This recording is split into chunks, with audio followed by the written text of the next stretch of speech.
A very warm welcome to all the attendees and the panelists. Thank you for joining this webinar. This is Yamini. I lead the LVDC practices at P Manifold, and it's my pleasure to host this webinar to understand the transition pathways for electric cooking in India. To begin with, I'll just give you an overview about some statistics. We know that approximately globally 40% of the population, which is 2.8 billion people of the global population, still cooks with either wood, cow dung, coal, or charcoal. The situation is not different in India. So nearly 63% of the rural Indian households still cook using firewood. Additionally, in India, women spend hours of every day collecting firewood. This time dedicated to collecting firewood and cooking limits the ability to attend school and generate income. Moreover, women are also exposed to toxic pollutants released from burning of these fuels. Burning of solid fuel in inefficient traditional stoves is also responsible for the emission of various indoor air pollutants, which have direct or indirect impacts on the health of women and children. According to the Global Burden of Disease, estimated solid fuel burning for coal accounted for nearly 6 lakh premature deaths in India in 2019. Thus, indeed, this is an hour to transition to cleaner cooking fuels, which includes more specifically electric cooking, which is a highly efficient and a cleaner cooking solution. As per a study by CWW, only 5% households today use electric cooking devices. In that also, induction cooktop and rice cookers are the most used electric-based cooking appliance. There are a number of players today like Bajaj, Prestige, Philips, just to name some, who are providing different electric cooking solutions. Also on the technology front, we see there are different technologies available in the market, and for especially for electric cooktop, there are various different technologies like induction cooktop, electric coil cooktop, then even solar powered cooktop. There is also an innovative technology today where we see that there are also inbuilt battery integrated cooktops and also hybrid, where you have a chamber for a section for your gas cooktop LPG as well as for electric cooktop. We came across one very innovative technology, which I would like to just show a small video to it, not promoting the brand, but of course talking about an innovative technology which is available in the market and could be the near future. So let's look it in the video. Introducing the world's first cordless induction cooker to become commercially available. A revolutionary battery-operated portable cooking solution. We bring you Cooker. Cooker has no open flame. Use it when camping, picnicking, in RVs, even on boats. Cook kitchen quality meals truly anywhere. Cooker provides advanced cooking control and can also be used in kitchens. Cooker will also come in handy during power outages, allowing you to cook a hot meal without power. Induction stoves are safe and efficient. It heats pots and pans up quickly and directly. Millions of induction stoves are sold each year, but you've never seen one wireless. Now we have an innovative battery-powered induction cooker with an internal high-capacity LifeEat PO4 battery pack. The cooker can be charged by solar power. Help us take Cooker from our functional prototype to production by the end of this year.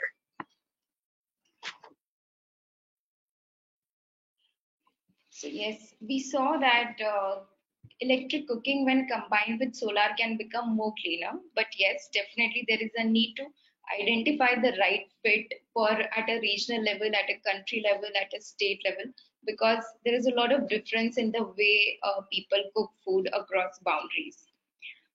So yes, there are a lot of benefits of electric cooking. Just to name some, and which you can see on your screen, is the speed, the energy efficiency, of course, which is a very important factor, the ease and precise control that it provides, safety, again, a very important benefit of electric versus the conventional, be it LPG or your flame-based, firewood-based. So safety is a biggest benefit of electric cooking. Low maintenance, compact, and of course improved health benefits. Additionally to that, there are also some supporting economics for electric cooking when you compare it with the non-subsidized LPG, which states, from the graph that it is 50% more economical than your LPG or conventional fuel. Now, this graph is for boiling 10 liter of water, so that is a comparative analysis. Apart from that, government is also giving a push to clean cooking, which includes electric cooking. So we know that in February 2021, Government of India launched the Go Electric campaign to create mass awareness about the benefits of electric cooking. So country is basically the government is indenting to move towards electric cooking, and so we as industry stakeholders should also try to promote electric cooking and talk more about it in the industry.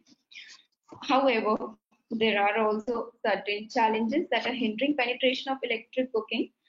Some of the challenges are like the high upfront cost. So almost your electric cooking appliances are 50% more expensive as compared to the traditional ones. Then there are cultural preferences for cooking. So people don't want to move to electric cooking because of their preference in terms of they feel the quality of food, the taste of food is different when it comes to flame-based and electric-based. Then there is also reliability of supply, which still remains an issue, although the government claims to be having 100% electrified villages. But yes, we know what the reality is, that people do face erratic power supply, which is kind of a barrier for people to move to cooking, because if the power gets cut, then there's no cooking happening there. Then there are certain perception barriers as well, where consumers are skeptical about electric cooking in terms of meeting their daily needs, durability of electric cooking, and safety of the appliance, of course. We can just address these issues, and the government is addressing, but it is mostly on the documents, but nothing on the concrete level.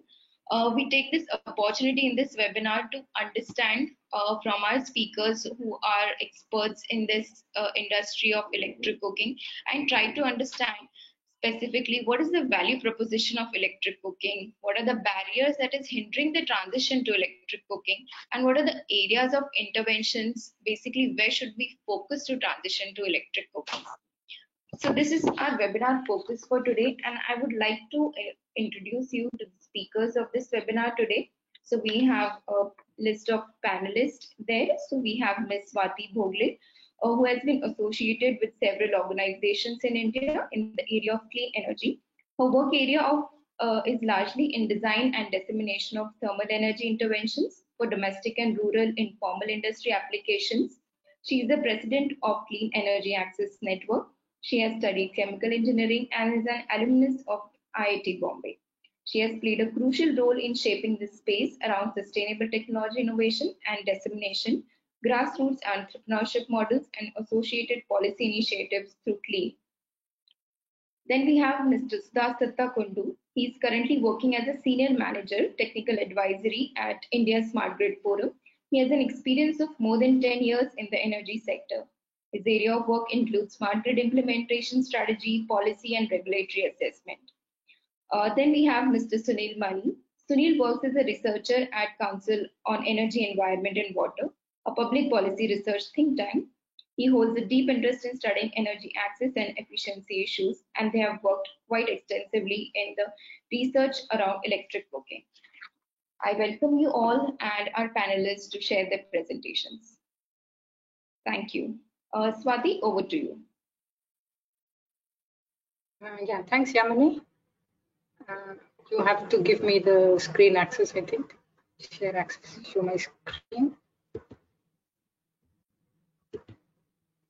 Yeah, yes, can you see? Yes, I can see your screen.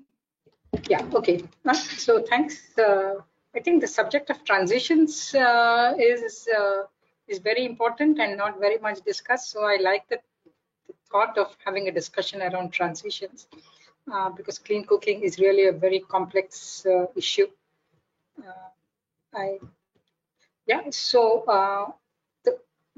One of the reasons why it becomes complex is that there are several stakeholders, several actors who are all looking at clean cooking differently.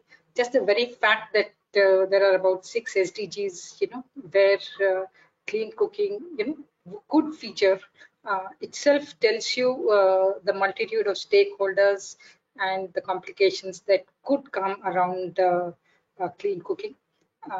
And that is why I think we often talk of a multi-sectoral approach here, but I find that that is the most difficult thing to achieve, at least in the Indian context. I often say that clean cooking is an elephant in the room, and when I use the word elephant, I'm usually reminded of the story of the parable of the 5 blind men and the elephant. Each touches it and calls it, thinks it's something else and different. So that's exactly what is, I think, happening in clean cooking. Different stakeholders approach it from their priority, their areas of concern, etc. And that is also one of the reasons why the policy around clean cooking, I think, is very fragmented and not going anywhere. Even in the clean energy space, you would find that it is usually the last topic for discussion, and people generally get uncomfortable talking about it because success has been hardly any success in this area, I could say. We at Clean had tried multi-sectoral approach. We try to have interministerial meetings for clean cooking, and then we now see that there are a list of ministries who could, who should be involved or should be concerned about the way cooking is done in India. We have new and renewable energy, environment, climate change. These people look at it only from indoor air quality or from deforestation perspective, rural development, petroleum, natural gas, women and child health, planning, science and technology. And now we also have, with electric cooking, the power ministry looking at cooking. Unfortunately, as I said, it is a very fragmented space. And there is no one clear ministry or stakeholder who really owns the problem and brings everybody around to that kind of a space of thinking. So that is why we always are moving in fits and starts, and everybody taking the issue of clean cooking where they want it to go, not necessarily where it should be going. So that is what is the problem, and I think I can elaborate upon it as I move forward. One of the things is that the sector urgently requires decisions and actions. We must all have consensus, all the stakeholders, all the ministers, think tanks, practitioners, everybody has to come together and build a consensus on moving towards modern energy with a common methodology and as common a message as possible. I've taken the liberty to distinguish between two pathways for cooking transitions. One is the enduring cooking technologies, the other are what I call the transitional technologies. The enduring technologies, as I see it, are those that address all the concerns associated with traditional biomass-based cooking. Happy, if not yet affordable perhaps, but otherwise it ticks off all boxes of health, gender, environment, climate change, etc. Some of the examples here could be biogas or solar, and I see these kind of technologies that will endure beyond 2050. But all other cooking technologies, especially the improved cook stoves, I call them transitional because I see them phasing out, sooner rather than later. So when we require this urgent solution or decision, I think it's important for us to even plan about which technology, when can it phase in and when can it phase out, what are the timelines, what it should be doing in the limited time space that is available to it, etc. I've not put LPG, PNG, electricity in the enduring cooking technologies as yet, because although they address health, gender, environment, I'm not yet sure how adequately they would address the issue of climate change, because different people look at it differently. I'm not saying this is right or wrong, but it's just that this is a subject that needs further discussion. That's the only way I look at it. The factors that are favoring e-cooking, Yamini has mentioned it, so I think I will not I will not dwell much upon this, but it's true that the capital and recurring costs of electric cooking, given the present subsidies for electricity and for LPG, it is cheaper than LPG. But other than that, policy push is there only on paper. We do not have a scheme for e-cooking the way we had Ujjwala for LPG, or the national program for improved chula, for the improved cook stoves, or the biogas programs, etc. So that is still a matter of concern. Are we just paying lip service to e-cooking, or is there serious intent? And I would seriously like to distinguish between e-cooking in the rural context and e-cooking in the urban context. The rural context is far more interesting these days, because rural communities, rural households have shown transitions, whereas I don't see those kind of transitions in among urban households.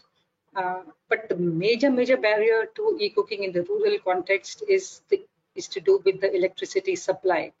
As long as there is a low confidence level about availability of reliable, good quality electricity, I think that is going to be the barrier for e-cooking.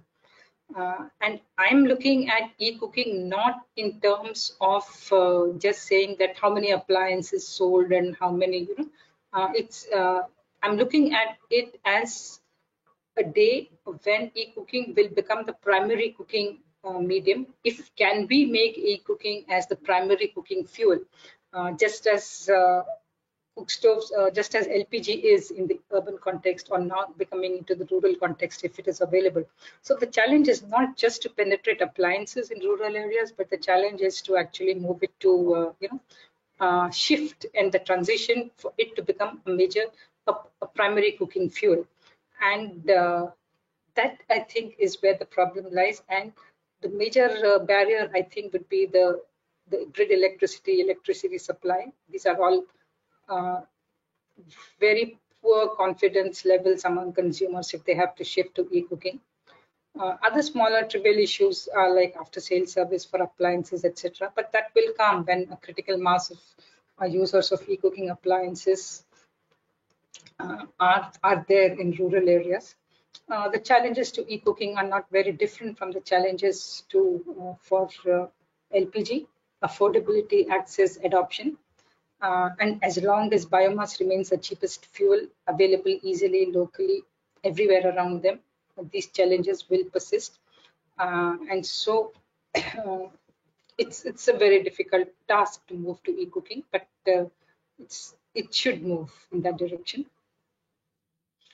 In the urban context, I think the challenges are quite different, because as I said before, we've seen transitions in cooking fuel and cooking appliances in rural areas. We haven't seen those kind of transitions in the urban context. Shifting from LPG to PNG was easy because it was not much of a shift really.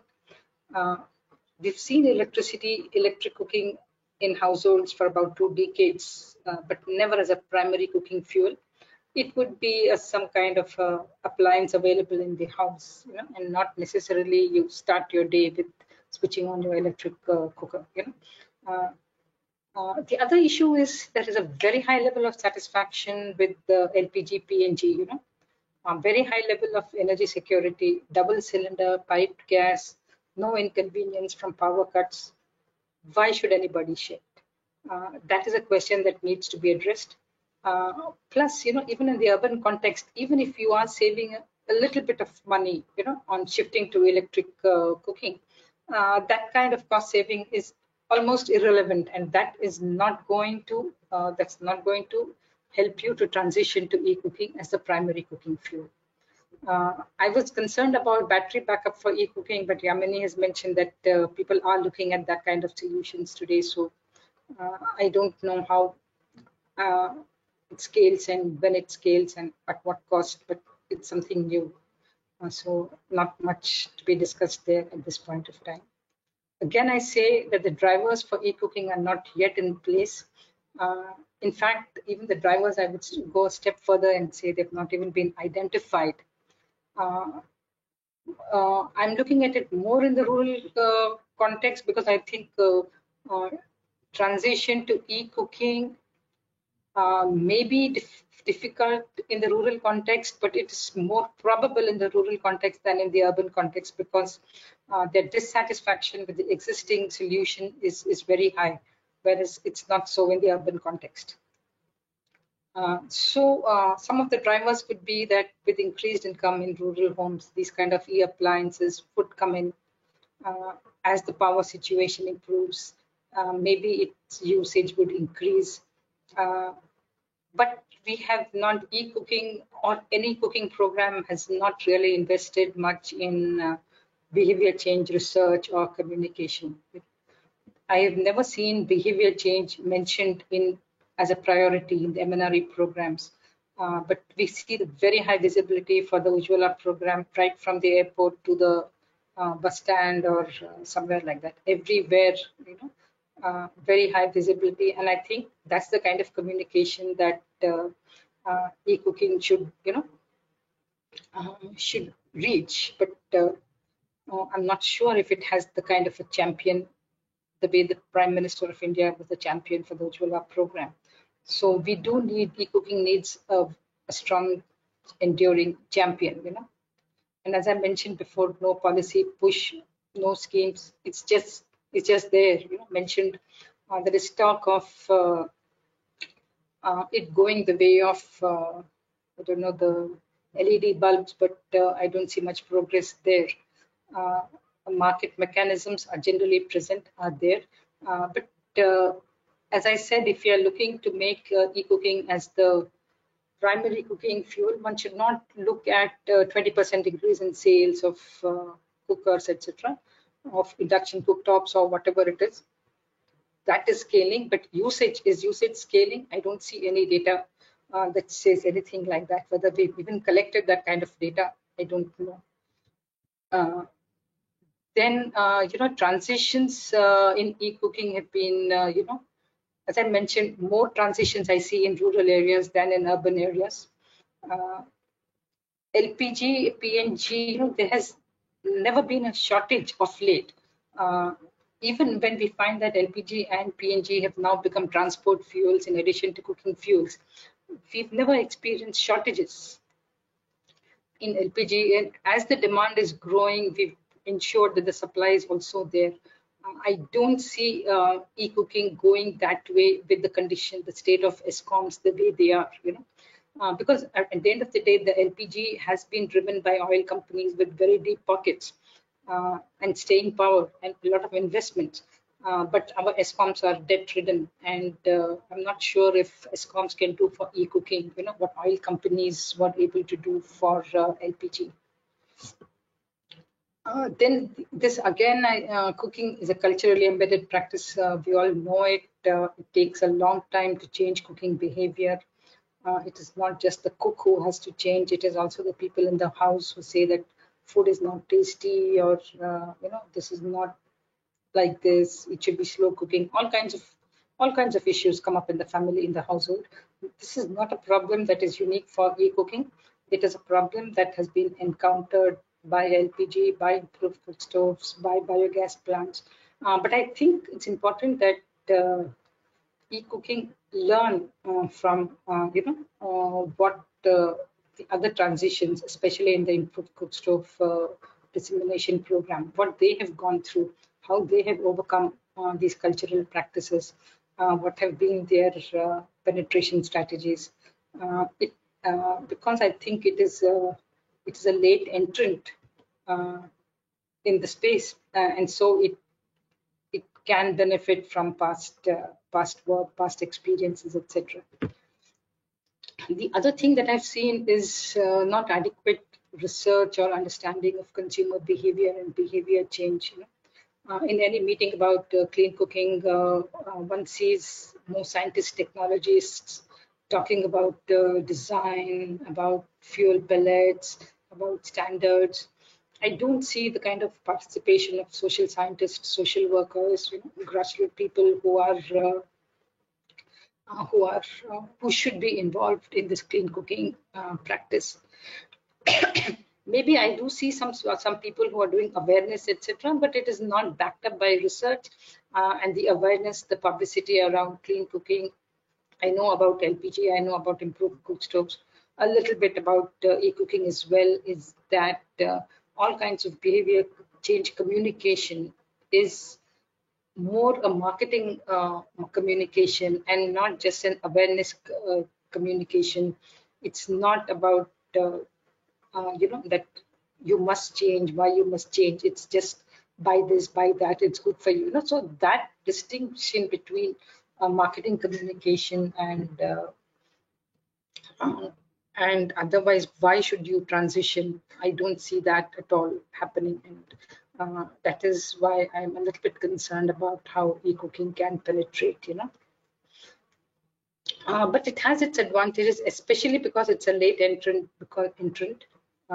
There is so much learning that can be provided by the Ujjwala program, or by the Improved Cook Stove program, or the biogas program, other programs associated with clean cooking.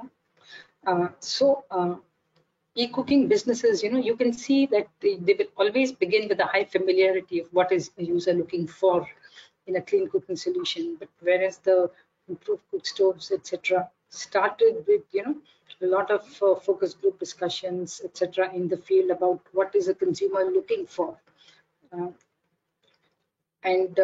So it does have a head start, and I think e-cooking must learn from the experiences of a slow-moving, subsidized program of the government, and the LPG, which was pushed by oil companies.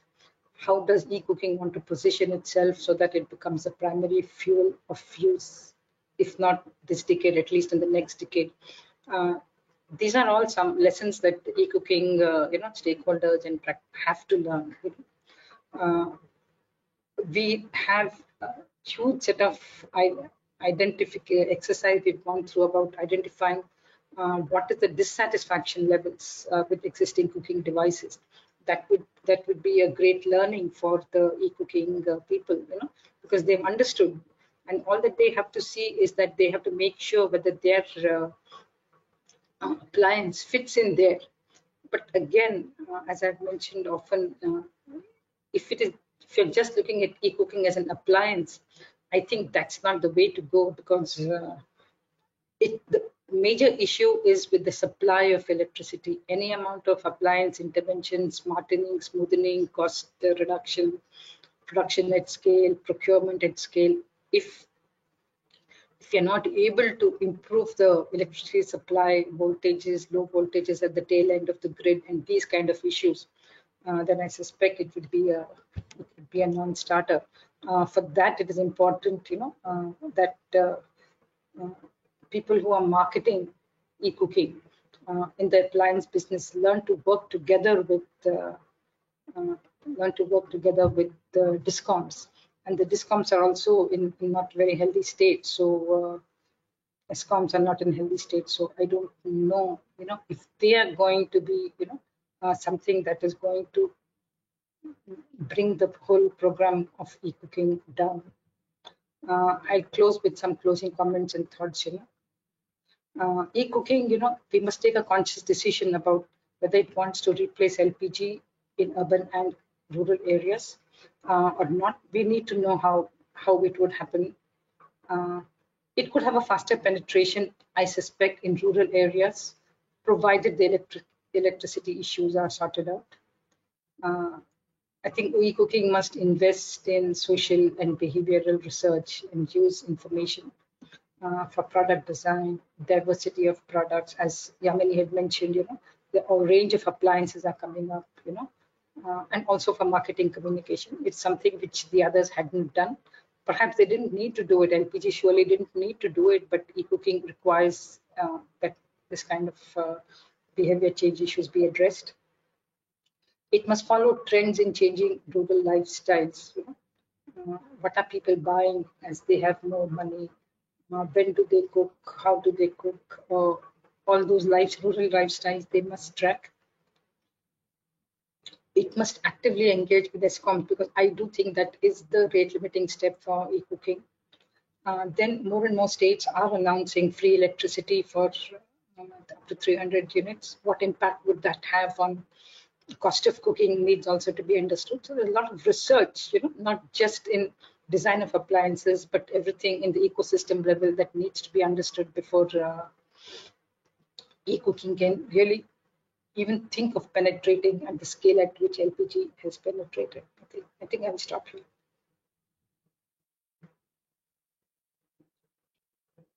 Yeah. Thank you, for those amazing presentation and really bringing about really practical barriers like high level of satisfaction that we have with LPG today, and motivation. We lack motivation to shift to electric cooking basically, and also talking about how high visibility we need in terms of like we had in Ujjwala. So we would like to learn more about that.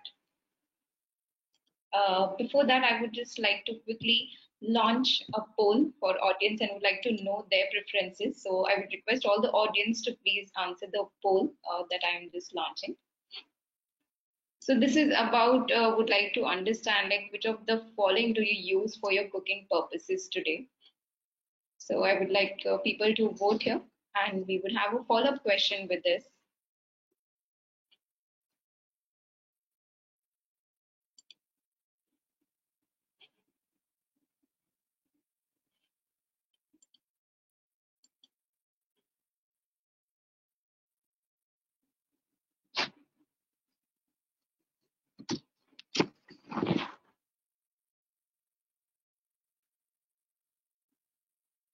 Yes, and let's see what people have to say. So yes, nearly 50% of the people still use LPG, and yes, both people use both, and I suppose electric is used as a secondary source of cooking. My next follow-up launch question would be, would you like to shift to electric cooking? So let's see what people have to answer.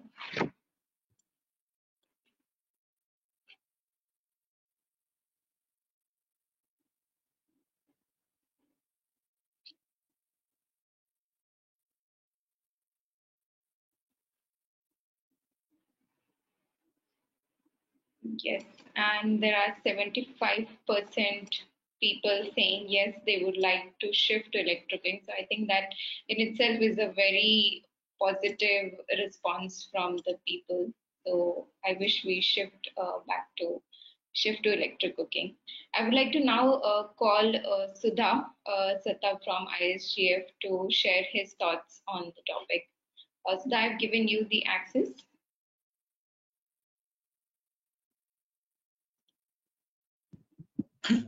Yamini, if you can. Yeah.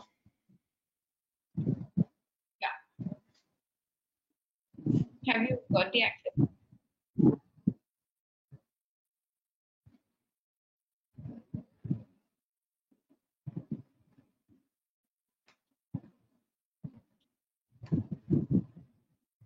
Is visible? No, not yet.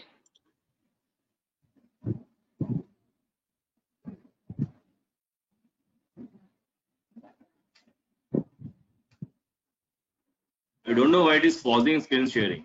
If you can share the screen, it will be very helpful. Okay, sure. Just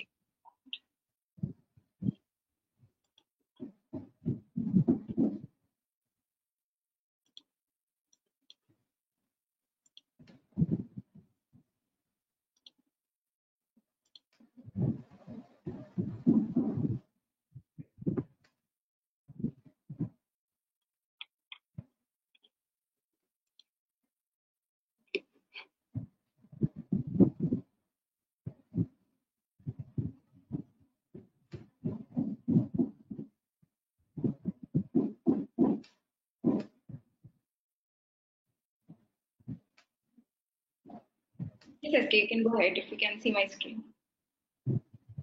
Just yeah, sure. Thank you. A very good afternoon to you all, and to the topic before me is the transition pathways for electric cooking in India. already Swati has already spoken about the advantages, disadvantages, and what the benefits and how the behavior will change and everything that needs to be taken into account to accelerate the adoption of electric cooking. And I hope that Sunil will also speak on those lines, on what are the benefits of electric cooking, how it will be useful for what are the business models and all those things. I will just throw some light on the grid side of it and how the electric cooking is being relevant today. So I am currently working with Indian Smart Grid Forum, which is a public-private partnership initiative of Ministry of Power, Government of India, and is responsible for smart grid technologies, electric vehicle, energy storage. We are working on all these fields: electric cooking, district cooling systems, etc. And it's a forum, it's a not-for-profit organization. We advise government and utilities on policies, regulations, and help them with the implementation roadmap, strategic roadmaps, etc.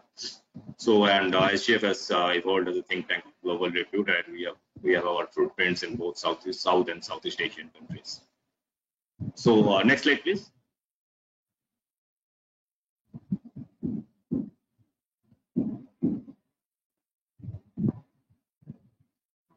Jamil, you can move to the next slide, please.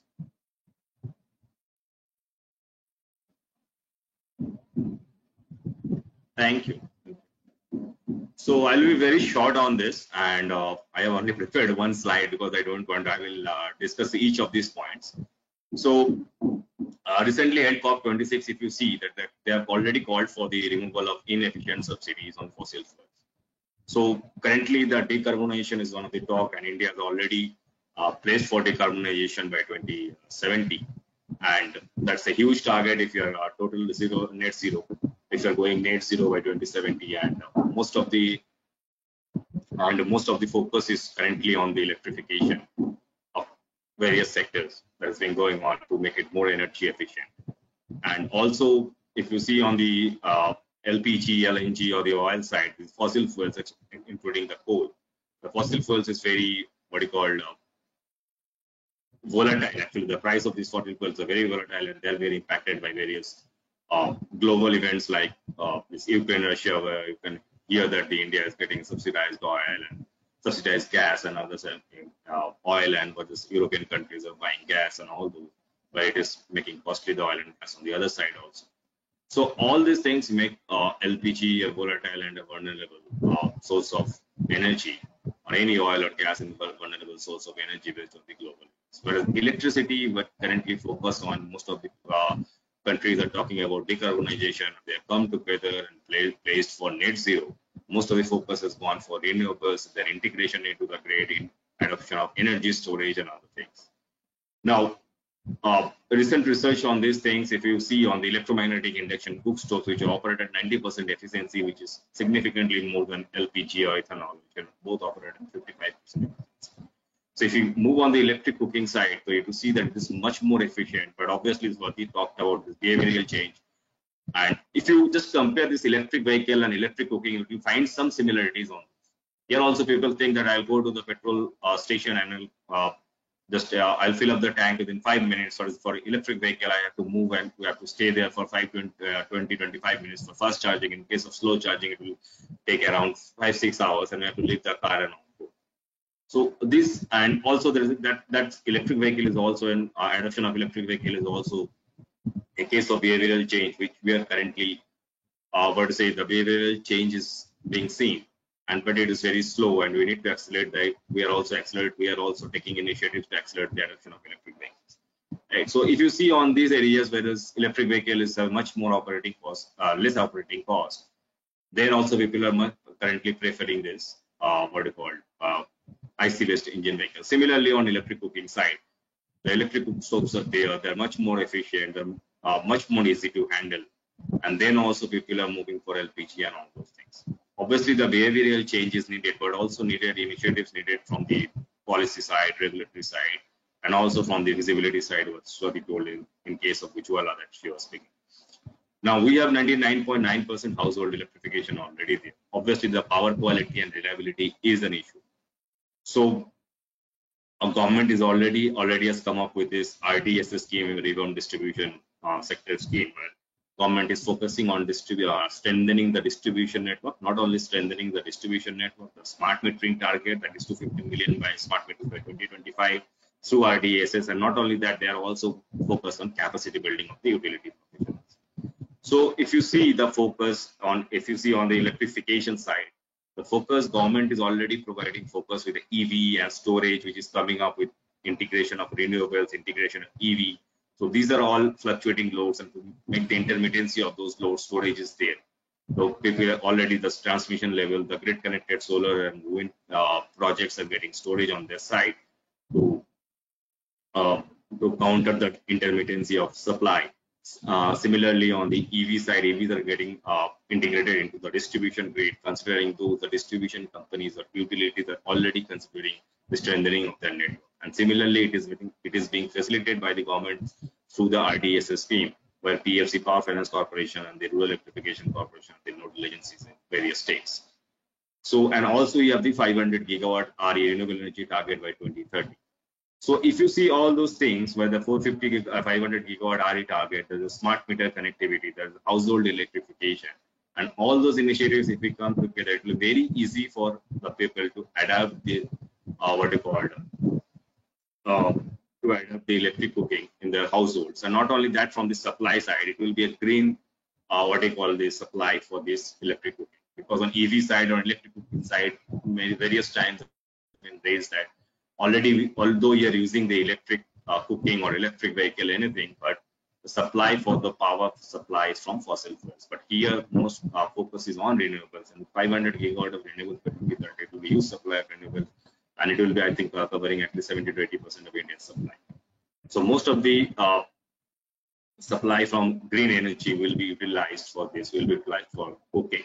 So that's a green cooking or a clean cooking that we can say. Obviously, the quality and reliability focusing through RDSS scheme utilities are also focusing independently. And I have mentioned some options like smart microgrid, P2P energy trading using blockchain. So if you can, suppose you are in a community and there is a rooftop solars in some few of the homes, you can trade those energy among yourselves, or they trade those energy, the surplus energy among yourselves through blockchain platform. Use that clean energy for cooking or for charging electric vehicles or for any other purpose. Two of the pilots we have already carried out in Uttar Pradesh, and we are currently doing a CSC Kolkata with Tata Power Delhi Distribution Limited, where we included EV charging and battery storage in the energy trading using blockchain technology in the distribution. So these kind of options or business models can be thought of when you're looking for clean cooking. The smart microgrid, where you can disintegrate from the grid and get your own supply from renewables, and whenever required, you can integrate into the grid.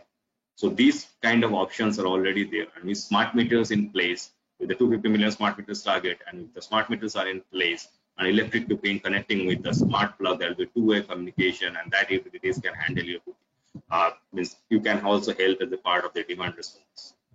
Secondly, the time of use tariff. The time of use tariff will play an important role because it will provide incentives to the household who is doing electric cooking by cooking during the time when there is an off-peak load, and when there is, and not cooking during the time when there is a peak load. So that's the time of use tariff. It can be implemented, and that's the real-time tariff. So that, and with smart meters, you can view the tariffs on a real-time basis, and you can make decision when to do the cooking and when not to do the cooking, so that you can save on your electricity bills as well as help the utilities in managing them.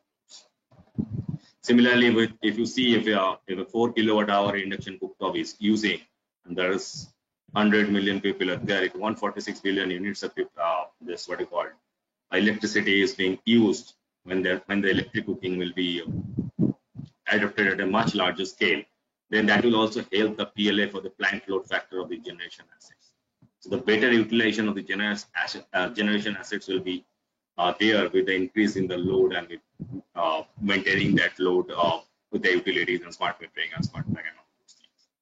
So for some of the innovative, we have also worked on some of the new revenue business models, because new revenue models for utilities, because already Swati told that the ESCOs are already financially crunched. So that to help them gain, to make them more financially sustainable, there are new revenue opportunities can also be used by utilities like the pay-go model for induction stoves in Cambodia, the utilities can also give such induction cooktops and can sell those induction cooktops in a similar manner where rooftop solar panels are also being sold by the utilities in many countries over the world. So that can open up a new revenue opportunity actually for this utilities also. And that can help also, this visibility will also increase and people can be more aware of the benefits and other things which this induction cook stoves and the electric cook stoves can benefit the people who are currently using LPG and all those things. So if you talk on the grid side, the grid is already being strengthened, and the government is taking multiple initiatives because more of flexible demand resources are already being integrated into the grid, including the EV distributed storage, and also this whenever district cooling systems, whenever they when it will be there, and then electric cooking. So it will also the various initiatives for decarbonization is already making the grid more reliable, more robust, and utilities and government are working towards it. And there are various rural and off-grid options that are already available, like microgrids, DC microgrids, and peer-to-peer energy trading. On the business model side, the distribution utilities can come up with the new business models, and it will become additional revenue opportunities from them, apart from their daily activities, daily operational activities. And also it will help the utilities to maintain more electric cooking and other things are adapted. It will also help what you call electric utilities to have these demand response programs in place through smart plugs and others, and already the smart meters are in place. So the heading of the slide is electric cooking relevance is on this side is that already the infrastructure is getting in place. The behavioral change need to be done. That also the utilities can play a role through time of use tariffs, or they can provide incentives to the households for using during off-peak hours, and can charge more during peak hours, so that there is a shifting can be done. Behavioral shifting can be done from cooking time, from this cooking time to that cooking time during the off-peak period. So more visibility that needs to be done, that also utility can play a role. And also the public awareness and road campaigns and all those need to be taken up by some organizations which they can take up and make people more aware. So thank you. Thank you, SK, for that interesting insights and information about what government is doing, how they're strengthening the electricity network. Before you leave, I just have one question for you, and that is regarding out of all the options and the situation that we have today, what would be those immediate 2 steps that the government and industry should take to really start talking and start implementing electric cooking appliances? So if you would have any suggestions. Thank you. Actually, I missed that point. I didn't noted that point, and thank you for asking that question. See, I have told in the beginning that there is a very similar, it is electric vehicle and electric cooking are very similar on the behavioral aspects and all those aspects. People are not ready to change, and people are, there is no, they're not relying on the electricity supply and the cost and all those things. But in electric vehicle, what we did actually, we first go for these transport organizations and others, so you can adapt in a large scale those electric vehicles. You can procure those in a large number, and you can give public the experience and all those of this electric vehicle, right? So that they can also go for their own vehicle or electric vehicle when they're buying their own vehicles, right? So that's an experience that when people will ride those electric buses and ride those electric vehicles or commercial cars, they can understand the benefits and all those things, and they can understand that there's harm in taking this, and it will not take some time, right? So similarly in electric cooking, actually I was there was a discussion in Gokula, that's a project by World Bank, that those under the Gokula they're taking up electric cooking. So in various hotels or the 5-star hotels, right, or in the schools or by this midday meals or the college canteen, government college canteen, this government should take initiative, or the state governments or any other, so that this 5-star hotels and all those, they start electric cooking, they start using electric cooking appliances, right? At least you can impose them that you at least use those electric cooking appliances. You procure, give them incentives that this much of incentives on the appliances will be given if you procure electric cooking appliances and do that. So if once these business organizations or the government schools or those where the midday meals are provided or the government college canteens or the government office canteens, they start procuring those things, then people going visiting those areas, and there will be awareness in their home front, and well, they will be visiting those areas, will understand the benefits. They will understand that there is no difference between the LPG and electric cooking, the food taste and whatsoever. So if they understand those benefits, they can adopt those in their own households, right? So that can be thing. If people first targeting the common consumers or the citizens of the country, then it will be very difficult. Otherwise, instead you should target those colleges and schools, government colleges, government offices, as well as those big hotels where government can impose those things and provide incentives also for buying those things. So that can be a thing. Also, secondly, like the Ujjwala scheme, government can come up with such schemes for this, distributing LEDs, like distributing cook stoves, and they aggregate the demand and supply at very low cost. The ESL can do that. So these business models can be taken. And the one I told about, told for this utility distribution. Great, great. I think these are very interesting suggestions and recommendations that you have given, SK. And thank you very much for this presentation of yours. For the audience, I would like to launch a quick poll and would like to understand your views now that you have heard about a lot from Swati and from SK about the barriers. Would like to understand your views on what you feel or think are the barriers for transitioning to electric cooking in India.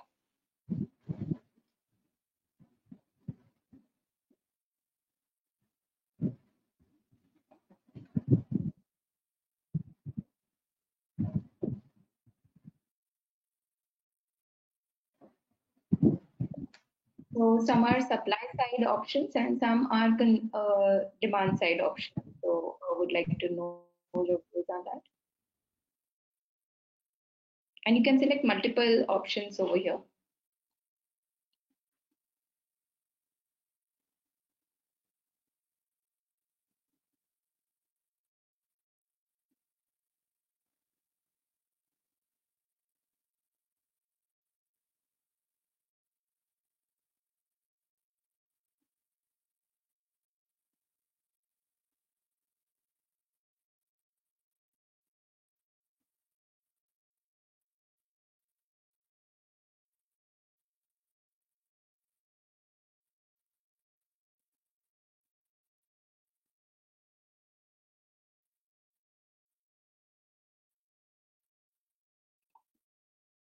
Okay, we have answers there.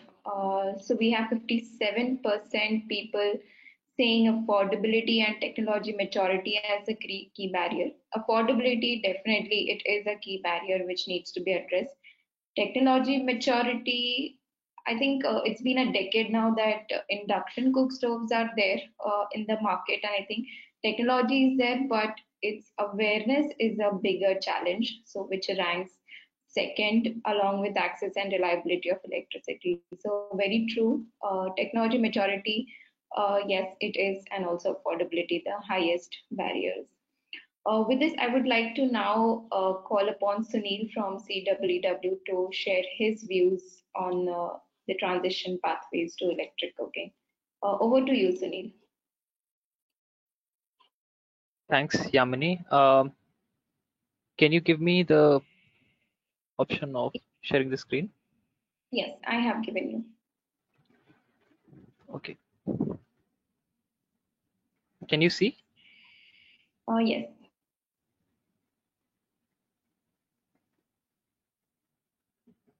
Is it visible? Yes, it is visible, Sunil. Okay. Thanks, Yamini. And thanks for those interesting polls.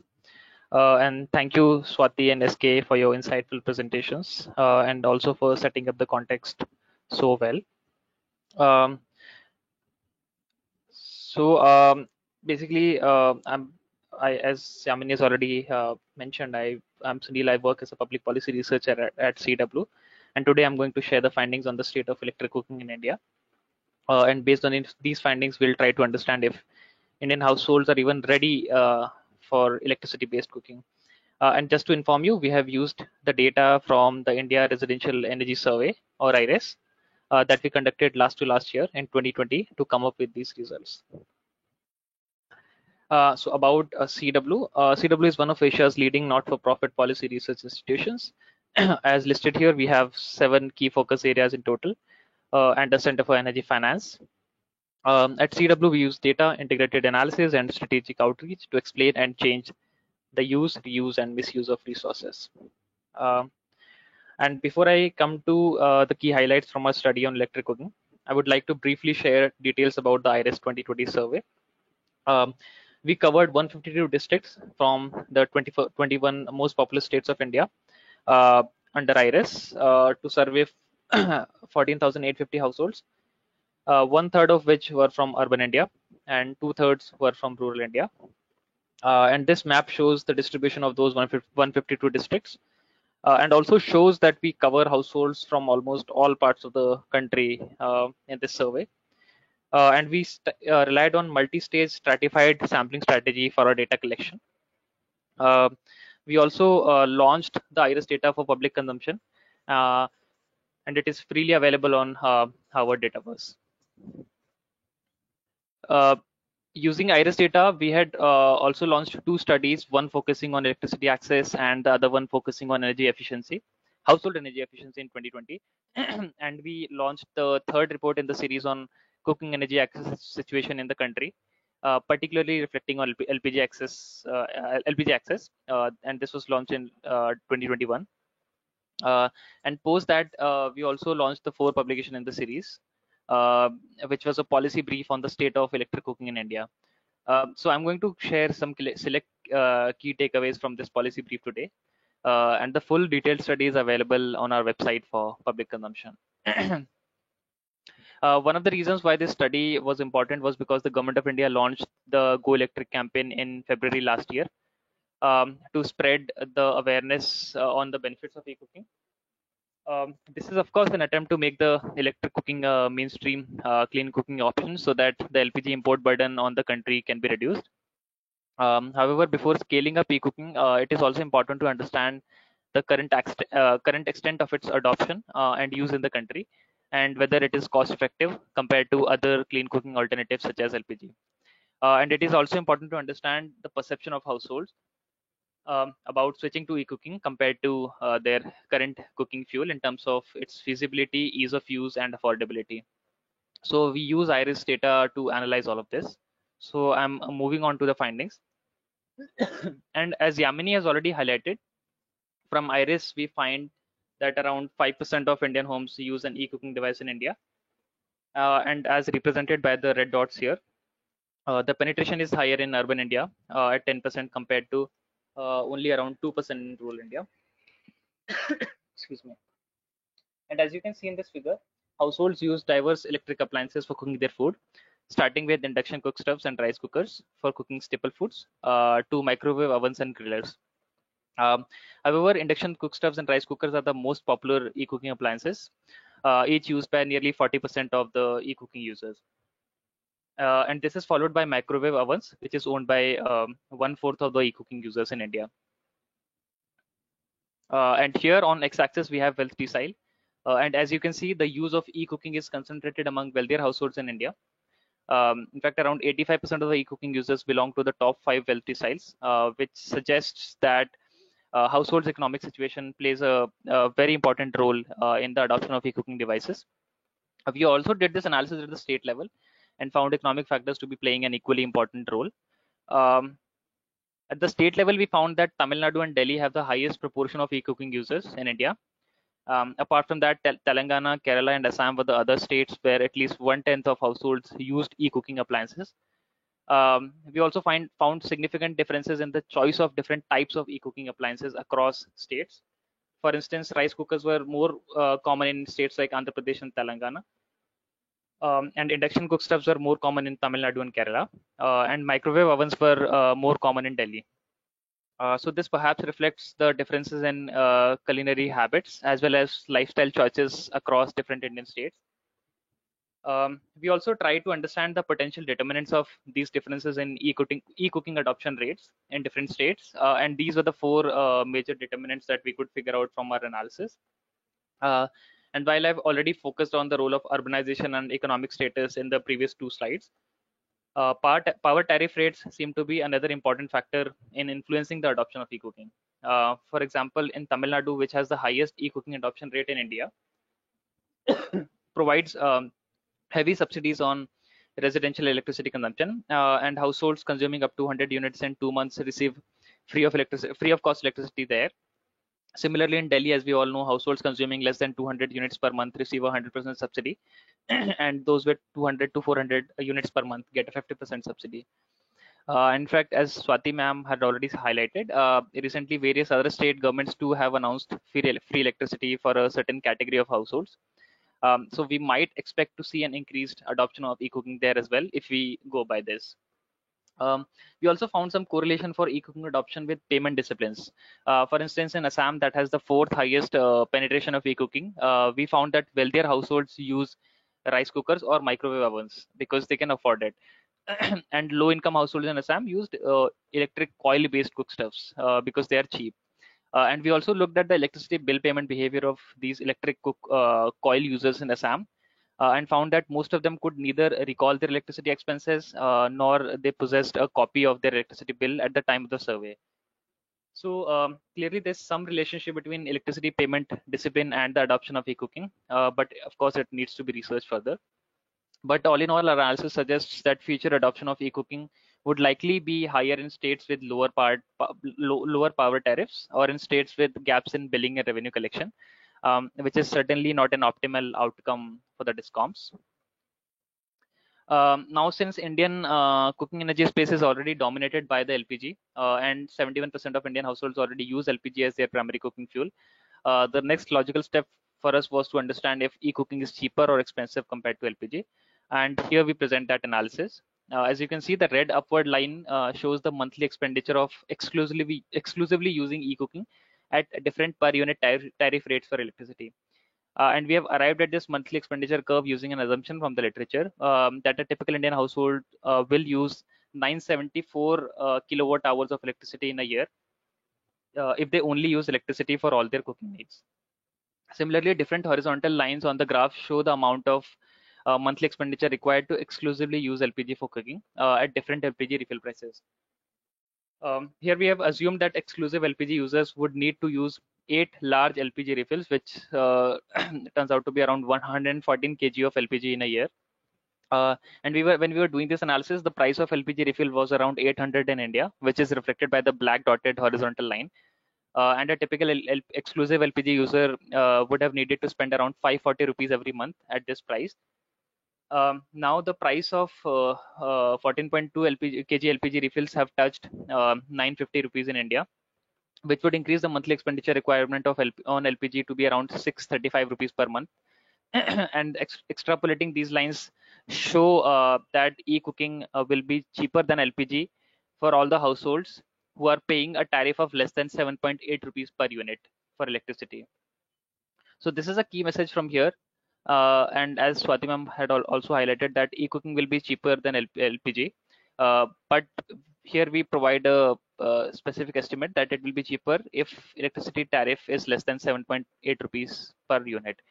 And in India, the average per unit tariff for residential consumers is around 5.5 rupees. So basically, clearly, this suggests that e-cooking is cheaper, operationally cheaper.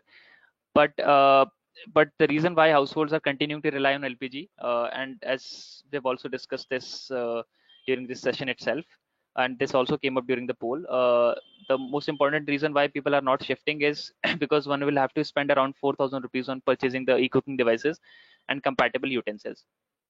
The same high upfront cost was also the barrier with LPG until 2016, when the cost of taking an LPG connection was around 4,000 only. But it was solved by the Ujjwala scheme, which provided the LPG connection to more than 80 million households at no upfront cost. So now going back to the same two figures that I had shown separately in the last slide to compare LPG versus e-cooking, and then coming to the next slide, you will see that both these images were actually from the same home when both of them were getting used simultaneously at the same time. And if you notice, they are cooking chapati on the LPG stove and something else on the induction stove. And this is mainly because it is difficult to cook chapati on the induction stove, cook stove. And this is the reason why even at an all India level, we find that 95% of the e-cooking users also had an LPG connection, and 90% of the e-cooking users relied on LPG as their primary cooking fuel.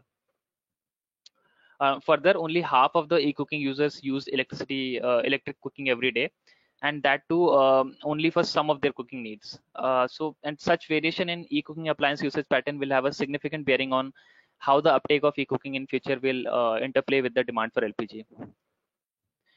This is the same home where this lady is using LPG to cook chapati. So this suggests that while e-cooking is cost effective, it needs to be more adaptable to Indian cuisine. So until here were the usage pattern among e-cooking users, but since 95% of Indian homes are yet to shift to electric cooking in India, it is important to understand the current perception of non-users of electric cooking too, and it needs to be compared to the perception of the users of electric cooking. And to understand all households' perception of relying entirely on electric appliances for cooking, we asked them the 3 questions on different aspects of electric cooking. And we asked these questions to both users as well as non-users of e-cooking. So first question was, would it be feasible or not to meet all of their cooking needs using e-cooking? Second question was, would e-cooking be faster or slower than the other alternatives? And the third question was, would e-cooking be cheaper or costlier compared to the alternative cooking fuels? And we show the responses here by grouping the users and non-users into 2 groups. And as you can see, among e-cooking users, nearly 60% households agreed that it would be feasible to transition to e-cooking entirely. And an equal share believed that e-cooking would be faster than the alternatives. However, only a third of the e-cooking users find e-cooking cheaper than the alternatives. And this is perhaps because most e-cooking users are high-income households who might also be paying higher electricity tariffs, perhaps even higher than the 7.8 number that we had mentioned. Because they might be falling in higher consumption slabs because of ownership of more electrical appliances. On the other hand, as you can see, a significantly higher proportion of households that are non-users are either skeptical or uncertain about the benefits of e-cooking. And this significant perception barrier between the users and the non-users would influence the pace and scale at which Indian households are likely to adopt or use electric cooking in future. And this needs to be addressed through campaigns like Go Electric. We also did an assessment of perception of non-users falling in different wealthy styles and found that non-users that are relatively wealthier show a relatively optimistic outlook about e-cooking. And this suggests that high-income households would perhaps most likely be the first to switch to e-cooking. And the pace of this transition could be higher in urban areas of those states which have lower power tariffs. And rise in power demand is another important dimension that is important to consider when we talk about promoting e-cooking in India. So I'm presenting some preliminary assessments here. The current penetration of e-cooking is only 5% in 2020. But we assume that more and more Indian households will adopt e-cooking with increase in awareness about the e-cooking appliances, changing lifestyles, and access to reliable and quality power supply. And also because LPG is becoming increasingly more and more expensive to afford. Therefore, we assume an aggressive shift of households to e-cooking as their exclusive cooking fuel. We have assumed that it is going to be 25% in 2030, 50% in 2040, and 100% in 2050. And we find that associated power demand would rise by 82 terawatt hours in 2030, 174 terawatt hours in 2040, and by 359 terawatt hours in 2050. We also looked at the overall estimated power demand in 2030 and found that with 25% households shifting to e-cooking, the additional electricity demand for e-cooking would be 3.6% of the total estimated power demand in 2030. However, what is more important to highlight here is that additional peak demand would rise by 101 gigawatt, which will amount to 14% of the total estimated installed capacity in 2030. And this rise in peak demand is because the use of e-cooking coincides with the other peak demand for electricity, that is mainly during morning and evening hours. And such significant rise in peak demand may have substantial implications for grid stability and flexibility. Similarly, if 100% households shift to exclusive use of e-cooking by 2050, this peak demand would rise by 442 gigawatt in 2050. In fact, even if 85% of the households shift to e-cooking by 2050, we will need to increase our load capacity by 375 gigawatt, which is more than double of India's current installed capacity for grid. But these are all preliminary assessments, and for more detailed assessments, we are planning to do some simulations as well at CW. However, what is clear is that in order to ensure reliable and quality electricity services to enable households to rely on e-cooking without a backup, they will need to significantly add to the grid infrastructure to support the rise in peak demand. So just to conclude, the uptake of e-cooking is currently limited only to richer households in the country. Some states have greater uptake because of different drivers, but affordability remains a big barrier in its adoption almost everywhere. So it remains to be seen as to how households make their choices going forward between LPG and electric cooking. Because with LPG, we have increasingly higher recurring expenditure as the barrier, but with e-cooking, we have high upfront cost and perception barriers. But the good part is that richer households from urban India will continue to adopt either e-cooking or PNG, which will free up resources to meet the rising demand for LPG in rural areas. However, a universal transition to e-cooking would require us to address the barriers of affordability and other technological barriers. So here are the major policy recommendations from our study. E-cooking appliances are expensive, and government will need to incentivize R&D for low-cost e-cooking solutions so that even poorer households from urban India can become equal participants in this clean cooking energy transition. Second, since upfront cost is a big barrier, we also need to devise innovative financial solutions, such as offering loans at an attractive interest rate that can stimulate demand for e-cooking devices. We also need to improve the adaptability of e-cooking devices so that it suits the culinary habits of Indian households from different cultural backgrounds, and households start shifting to e-cooking exclusively. And again, we'll need our R&D to address this issue. We also need to ensure reliable and quality electricity services to enable households to rely on e-cooking without a backup. And even though power services in India have improved significantly in the past few years, many households that we surveyed in the IRIS survey itself reported facing issues like unpredictable power outages, occasional extended blackouts, and voltage fluctuations. So these issues need to be addressed through addressing issues in the grid infrastructure. And we also need to conduct in-depth studies to capture the household experiences and perception of e-cooking under diverse social contexts, which in turn could help guide future policy interventions related to e-cooking in India. And CW is planning some such interventions in the coming times. And as I discussed in the last slide, we need to continuously monitor the rising electricity demand due to rise in e-cooking penetration, especially because the demand from e-cooking coincides with peak demand for electricity in the morning and evening hours. And that will significantly increase the load requirement. So that's it from my side. Thank you, and I look forward to your questions and comments. Thank you, Sunil, for that interesting presentation and very insightful. And I think this is a very important and good study done by CWW. And we look forward to your future research works as well in this sector. So I have a question for you and Swati, and we can take one-on-one while we are there. So we understand there are a lot of barriers for the uptake of electric cooking, level of satisfaction, affordability, motivation, then how do you transition to electric cooking? But I want to understand, like, from whose perspective should we look into transitioning to electric cooking? Like, which class of the population, will it be an urban population to start with, or will it be a rural population? Or even marginal, people, the tribal areas where we see a lot of off-grid and need of clean cooking area over there. So what are your both views on that? So Swati, you can go ahead with them. I visualize higher adoption in regions where electricity supply is not so much of a barrier. So it would, as all good things penetrate from urban to rural, this would also go in that route.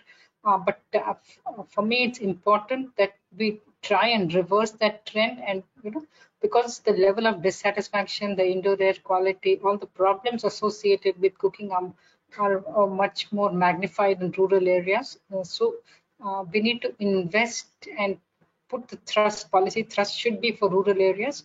Urban areas can take care of itself from market forces. Right. Sunil, your views on that? Yeah, again, I think I tend to agree with Swati here, because I think rural areas are still facing a lot of supply side issues in terms of quality of power supply. So I think the focus should be, for now, the focus should be on promoting it among urban Indian households. I mean, of course, currently only the richer households are adopting it. We need to make it affordable for poorer households as well in urban India. And as I highlighted, I mean, it is also good that it will, once we see more and more households adopting e-cooking or PNG, it will free up LPG for rural households, and that will also enable the government to subsidize the fuel or target the subsidies better for the rural households. Sure. Thank you. And a follow-up question by the audience we have on this, like when we say it as the urban who could start, so what could be the drivers for the urban area, especially the low-income households in urban areas when we talk about, or let's just take it like what could be the drivers for them to shift to electric cooking? So Swati, if you want to attempt. Yeah, I think in the urban context, time saving would be a major issue, because then if I don't think they will move exclusively to LPG, but if they can move from LPG to e-cooking, but if they can run, if they can do parallelly, LPG plus electricity, I think that is the way we would see it, especially given the working women and their great need for reducing cooking time. So even low-income households, I think time saving would be one major driver. If we see that free electricity, and then I think that would be one more driver for shift to e-cooking. If people can be incentivized to cook in odd hours, so that the peak loads can be managed, and then if that can reduce the cost of smart metering, net, etc., so that you cook not in the morning and evening, but other odd hours, I think that would be one more driver. Right. Okay. Yeah. Sunil, yes, Sunil. Yeah, so apart from what Swati has already highlighted, I think time saving is an important component.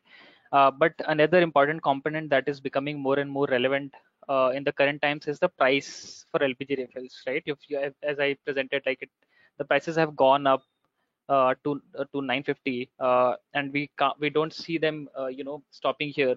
I mean, it is expected to rise even further. And in urban India, households do not have an option to shift to firewood or biomass or dung cakes, as that is not easily available in urban India, right? In rural India, households can easily shift to that.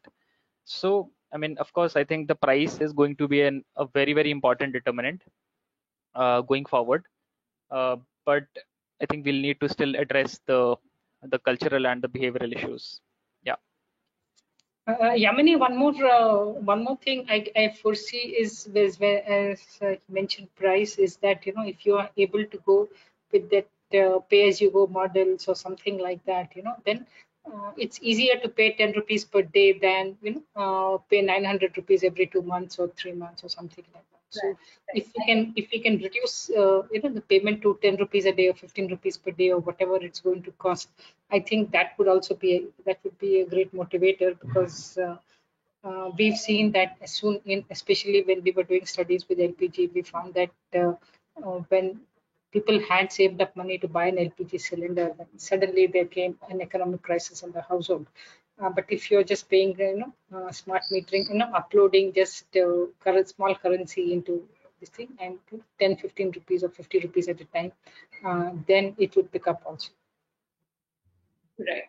Right. Yeah, that's an important point. I just want to add one thing here. I mean, when we were doing this IRIS survey in 2020, I actually visited Sultanpur district in UP, where I like met one household, and they were saying that they have an LPG connection, but they're still using firewood, and they buy a firewood from the, local shop, and it costs them around 40 to 50 rupees every day to buy the firewood.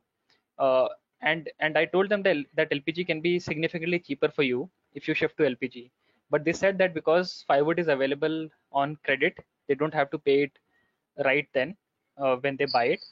So that option, that flexibility that they get, is very helpful for them. In shifting. I mean that's why they don't really want to shift to LPG, because for LPG they will need 900 or 600 or 700, whatever is the cost upfront, right? So Right. if you are able to address that cash flow issue, that's going to be a great solution. Yeah. Right. So just coming up again over there, affordability is an issue. So how do we kind of think about reducing affordability? Demand aggregation, I understand, is one way through different schemes that government can do to reduce the cost. But I don't think, every time we talk about as a low voltage and off-grid appliance industry that government should do this, government should provide subsidy. But what onus lies with the industry players, I mean, why do they bring up appliances which are so expensive, but then expect the rural community to adopt it, So that's a really contradicting thing. So why can't we just talk about how do we, I mean, a manufacturer would be a better person in this stage to tell us about how they, make this appliance affordable. But any views over there, on the affordability aspect of it? How can we try to mitigate? Demand aggregation is one, but do you think a scheme dedicated to electric cooking would help, bring up scale and as well as address the affordability issue? So Yamini, I think you must just go the LPG way, because LPG had taken care of that affordability upfront cost, and then if you go that same way, and then LPG had the disadvantage of high cost, which had to be paid once, 900 rupees once in 2 months or something like that. But with electricity and with this PAYGO models, I think that barrier will be taken care of. So I think if you just replicate the LPG program for electric cooking, then I think it should be okay. Right. Sunil, your views, I mean, like we discussed last time also, why we want to make the rural community go through the cycle which urban is going, going from LPG and then to electric. Why not focus the rural from beginning towards electric and more, cleaner fuels rather than making them go through LPG, which is again a costlier affair in itself. So what are your views? Shouldn't the government come up with a dedicated program for this? Yeah, definitely, I agree with this. And just to give you a number on this, as per Global Burden of Disease study, India actually incurs a health burden cost of around 1 lakh crore rupees every year because of deaths related to indoor air pollution. So that's the loss in GDP. So even if we are able to spend half of it on subsidizing e-cooking appliances, uh, that can do wonders in terms of increasing the adoption rates for e-cooking. And because operationally it is cheaper, uh, I mean, once we address the cultural barriers, I mean, we can of course see a great shift towards increased adoption. So yeah, I mean, definitely the government needs to come forward and promote it. I mean, instead of, let's say, subsidizing LPG, they can of course subsidize the e-cooking appliances. Right. Yeah. And while you were doing this survey, Sunil, did you come across people who were using these electric appliances which were powered by solar? No, not really. I never came across any such situation. Okay, okay. So because I just wanted to understand like what was their perception around using renewable and was there another level of uncertainty with cooking or something when it comes to renewable? Because with solar there's already a level of uncertainty that people feel in using that. So maybe that could also be there with any electric cooking appliance as well whenever it's powered by solar. So I think we'll have to look into the renewable energy integration with electric cooking appliances. So I think we are done with time for this, but I would like to thank Swati and Sunil and SK also. He's not there, but a very valuable contribution to the recommendations. But before leaving, I would like to have your and Swati's last thoughts around the same question that I asked SK about what are those two immediate steps, top two, or a major step that we need to take immediately to start transitioning to electric cooking.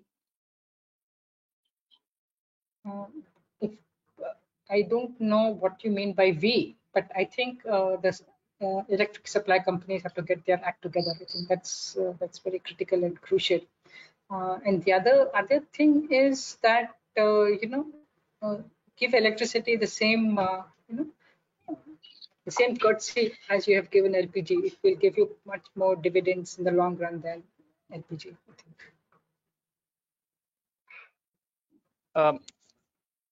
Right. Yeah, so if I can go next. Yeah. Yes. So yeah, so I think here I tend to agree with what SK said. We need more and more demonstrations, more and more pilots, especially with the utilities which are power surplus, and they need more demand from consumers because they are procuring more power, so that we are able to demonstrate that yes, it can be a useful way to cook and it is cheaper. I think only when we are able to convince this to the consumers, we will see a greater shift. And also, like through these pilots, we also need to understand what are the concerns, and that's what we are planning.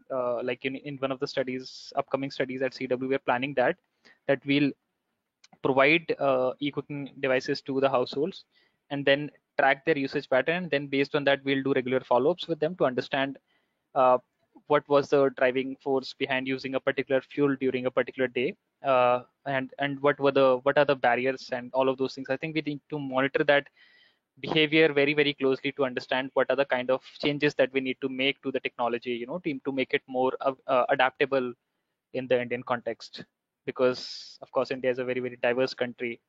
So yeah, I think that's definitely the thing that we need. Right, but while doing that, you can also explore the PayGo part of it, which Swati mentioned. Like, if there are some customers to whom you give it at a PayGo model, so how would they react to it, or what is the level of, the perception barriers that are removed by using this electric cooking? I think that would also be interesting to know across different business models, like having an upfront purchase versus a PayGo. Is that a better option for the audience? I think that would also be really helpful. Yeah, definitely we'll explore that part as well. Thank you.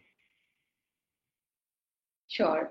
Thank you, Swati, and thank you, Sunil, for your time. It has been really valuable, and we look forward to connecting more on the electric cooking part of it. So thank you, and thank you, audience, for joining. It has been very helpful for your listening and giving your both questions. Thank you very much. Thank you.